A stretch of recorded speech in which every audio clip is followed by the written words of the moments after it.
I'm Paul Bryant, and welcome to my channel where I teach you new and innovative ways to visualize your brand. Wanted to talk to you a little bit about personal branding. Now, I know I've talked to you about this before, but I want to go a little bit more in depth to talk about five things about your brand. So, first of all, before you get into developing your brand and visualize your brand and designing your brand from the colors to the logo to everything in between, you need to know what branding is and what it is not. Branding is not your logo. It's your identity. It's your personality. Now, one thing to decide is, what is that personality? Is it your personal personality? No.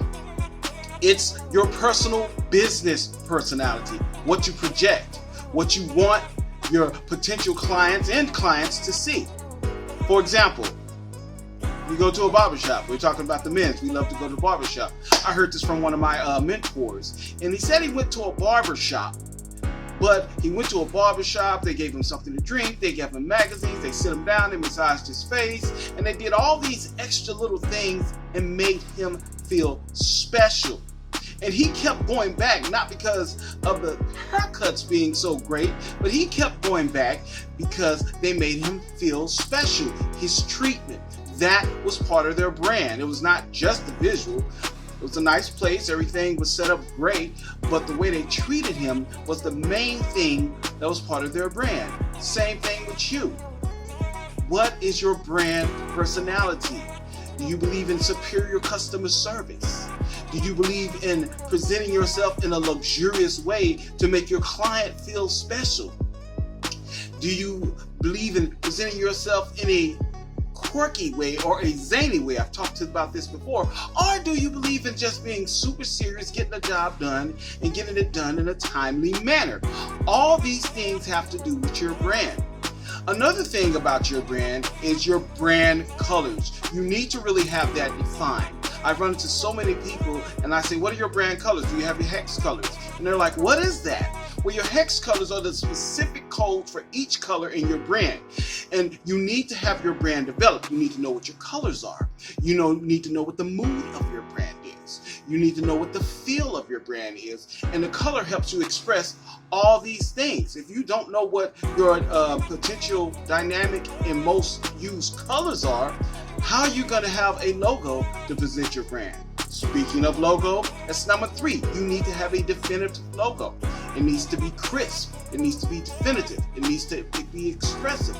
It needs to express who you are as a brand, as a business, and what you present. Now, a lot of times people have logos designed, but people can't understand them. Now, sometimes that's okay, depending on what your business are. But if people don't know who you are and you don't have your logo or your name spelled out somewhere else, your logo needs to be crisp and well defined. It needs to be very readable. So that's something that you really need to have well defined. Make sure you have a brand board with all these elements in it. The fonts, the logo, your colors, the name of the brand, and even sometimes a small mission statement. Another thing you need to have for your brand is your elevator pitch. You need to be able to say what your company is in 3 minutes or less. Now, the reason you need to be able to do this is because you never know when opportunity is going to strike. You never know when someone's going to be interested, and that someone could possibly be in a hurry. You hand them a business card and tell them who you are, and you make the right impression. That person will get in touch with you. For example, I help non-designers and entrepreneurs define their brand visually. That's what I do.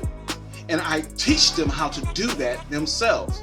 That's way shorter than 3 minutes, but that in a nutshell is what I do, and I'm able to express that quickly. Now, if I have more time, I'm able to elaborate on that, which is great, but you're not going to always have that much time.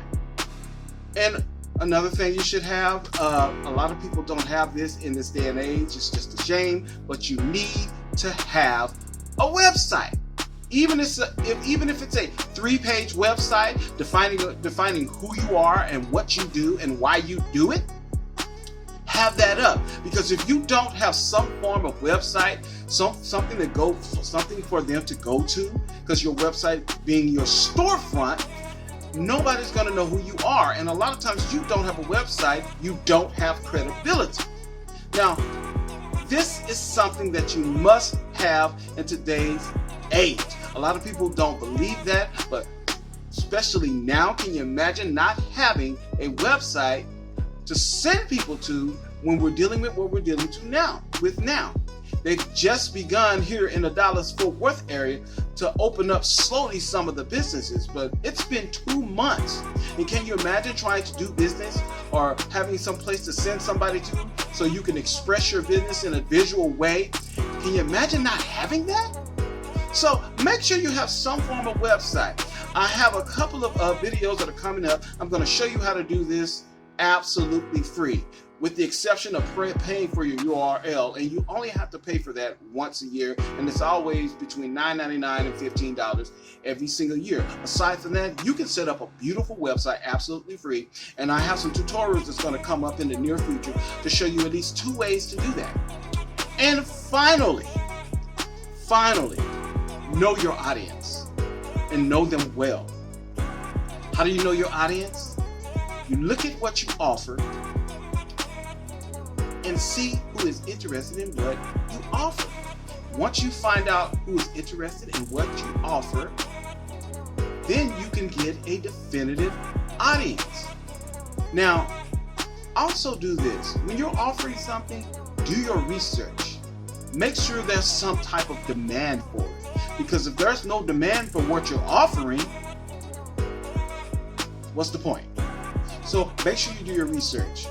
Research your offer, research what you're offering, make sure there's demand for it, and also research your industry and constantly teach yourself what's going on and what you need to learn, because those things are constantly changing and updating day after day, month after month, and year after year.